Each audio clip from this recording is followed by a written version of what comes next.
Today I'm gonna create dependent drop-down list using indirect function. I got three datasets, namely equipment, components, and spares. I'm gonna create a drop-down list. This is in sheet number 2. In the adjacent sheet number 1, I'm gonna create the drop-down list here in A1 and another in B2. So the next thing that I'm gonna do is I'm gonna select this because I'm gonna define a name for this ranges. So I'm gonna define the name, and for the first set I'm gonna name it equipment.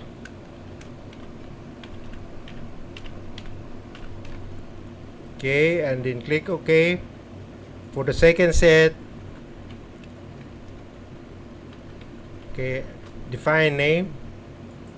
I'm gonna name this components.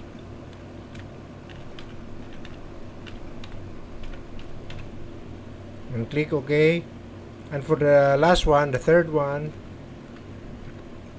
I'm gonna name this spares. So define name, then spares. Then click. So I already have the names for the three datasets, so I'm going to sheet number 1. So here in A1, I'm gonna create a drop-down list here. So I'm gonna open the data.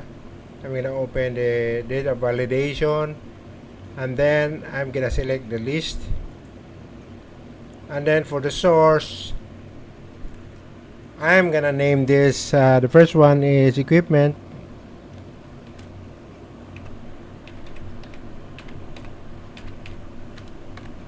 Comma. Then the second one is components.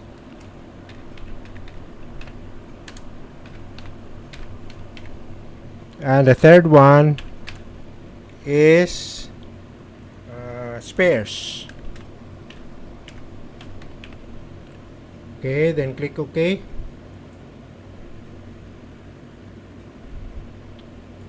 So let me check. I already have equipment, I got components, and got spares. Okay, these are the three headers in my datasets. So in B1, again I'm gonna open the data validation. I'm gonna select the list, and then for my source, I'm gonna use the indirect function. So equal sign, then I'm gonna type indirect, then the range, the source would be from A1. So I'm gonna say A1, open close parenthesis, click OK. So for the first one is equipment. So in equipment, I got bulldozer.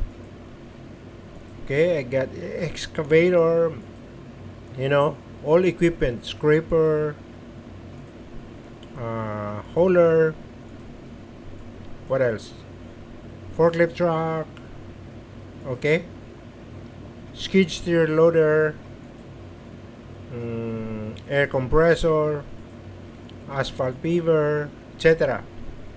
Now if I select the next one, which is the components, so here in the second list, okay, I get engine assembly for the components, transmission, transaxle, transfer case, starter motor, okay, all components, torque converter, hydraulic motor, etc. Okay, so there are several lists here from sheet number 2. Then for the last one, if I select spares, I'm gonna get spares from the second list, like oil seal. These are spare, gasket, o-ring. Okay, I got piston ring, I got front oil seal, I got push rod, I got oil filter, etc. So this is how you create a dependent drop-down list using indirect. But first you have to name all these data lists that you have here. You name this and then you use the name in your drop-down list. So that's it for today. Thank you for watching and see you in the next one.